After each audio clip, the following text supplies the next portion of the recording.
é torcedor do Santos. É inédito o que aconteceu. Primeiro rebaixamento para a Série B. Isso nunca aconteceu no time da Vila Belmiro, no time do Pelé, num time cujos torcedores diziam segundo às vezes, mas nunca na Série B. Infelizmente aconteceu e eu sinceramente nem sei o que dizer nesse momento.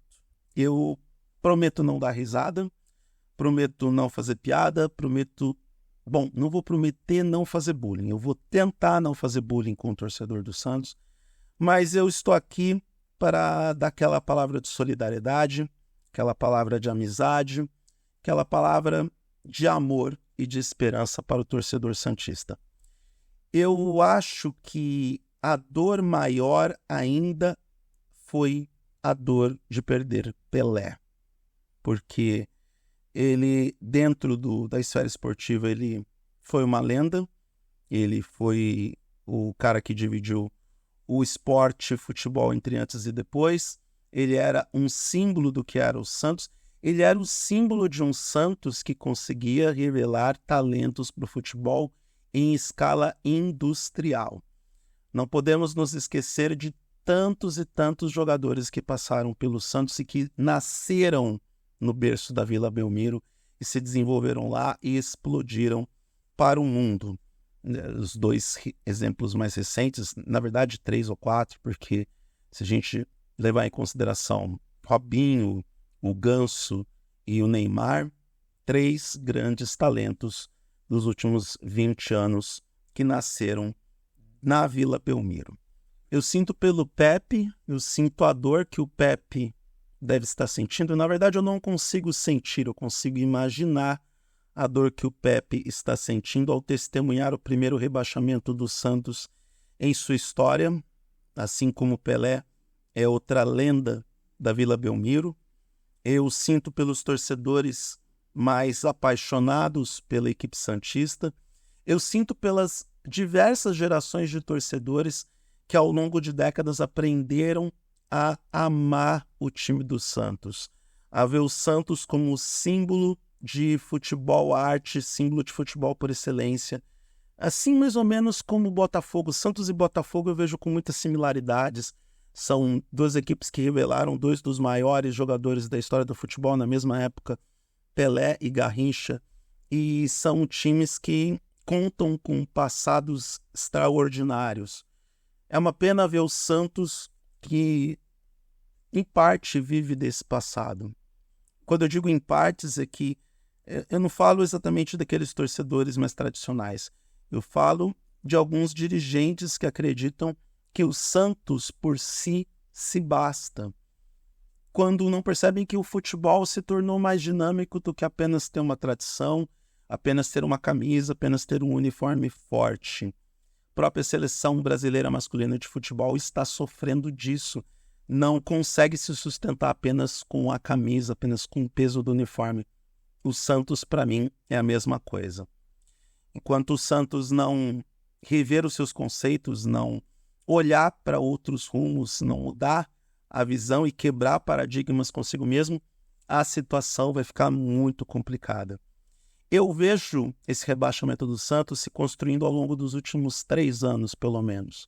Eu entendo que, apesar de contar com alguns talentos, por incrível que pareça, o Santos ainda tem talentos no seu elenco, e eu vejo a gestão do Santos muito arcaica, a gestão do Santos muito parada no tempo. E quem ouve alguns programas esportivos, principalmente o Estádio 97, apesar de que eu reconheço que não ouço mais tanto o programa porque meio que me cansou, mas quem acompanhou o Estádio 97 nos últimos 3 anos, Estádio 97 da Rádio Energia 97 FM de São Paulo, sabe muito bem como os analistas e os comentaristas do programa por diversas vezes enfatizaram os problemas dos bastidores do Santos e como isso afetou o desempenho do time dentro de campo e a organização da equipe nos bastidores, na comissão técnica. E isso vem acontecendo há pelo menos 3 anos. E o resultado é esse rebaixamento. Bom, como torcedor do São Paulo, eu não sei dizer qual é essa sensação do rebaixamento no Campeonato Brasileiro. São Paulo e o Flamengo agora fazem o clube dos dois. Os únicos dois times que nunca foram rebaixados para a Série B no Campeonato Brasileiro. O Santos deixa esse clube por própria incompetência, falhas de gestão, descaso de organização. A única responsabilidade neste caso é dos gestores do Santos.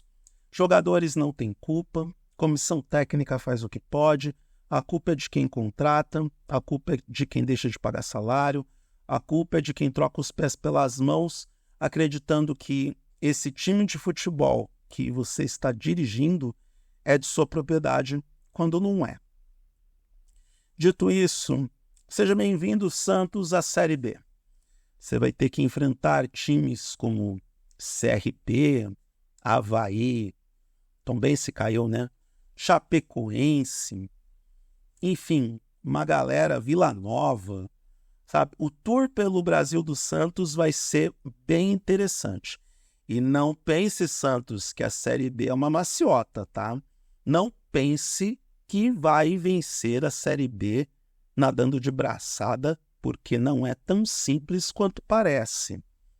Times com muita robustez financeira, como é o caso do Cruzeiro, que tinha uma SAF, caiu e não voltou para a Série A, mas sem ganhar a Série B. Não basta ter camisa para ganhar a Série B, é preciso jogar o campeonato. O grande lance dos últimos anos, dessas duas divisões e da reformulação do campeonato para um formato de pontos corridos, algo que aconteceu em 2003, inclusive o Cruzeiro foi o campeão desse primeiro formato, ou desse formato de pontos corridos, é que agora as duas séries, Série A e Série B, estão minimamente equilibradas. É claro que existe um certo desnivelamento na Série A quando você tem o Palmeiras com uma organização incrível e o melhor treinador em atividade do Brasil, e o Flamengo com toda a robustez financeira que bem sabemos que neste ano não levou a nada, resultou no primeiro ano do Flamengo sem títulos desde 2016. Não adianta ter dinheiro se você não sabe o que fazer com ele. Mas, nesse mesmo campeonato, nós tivemos o Red Bull Bragantino flertando com uma vaga direta da Libertadores, o Grêmio, que veio da Série B e terminou a Série A desse ano na fase de grupos. Há quem diga que foi a melhor campanha do Renato Gaúcho enquanto treinador do Grêmio, ou pelo menos o ano onde ele teve o melhor desempenho como treinador do Grêmio. Nós tivemos o São Paulo, que conseguiu ganhar a Copa do Brasil e ficou numa posição intermediária. Tivemos a reação do Internacional, que conseguiu se manter na Série A. E tivemos um mico do Botafogo, o Botafogo que Atlanta falconizou. Cara, eu vi um meme hoje que representa o Botafogo. O Botafogo tinha a faca e o queijo na mão. Então o Botafogo fez isso, decidiu cortar o queijo e o cabo da faca quebrou na mão do Botafogo. E esse foi o resumo do Campeonato Brasileiro do Botafogo, que, Deus do céu, só conseguiu mesmo a fase de play-off para a Libertadores do ano que vem. E é isso, fim do Campeonato Brasileiro, fim do sonho do torcedor santista de permanecer como um dos únicos 3 times a nunca ter sido rebaixado na Série B.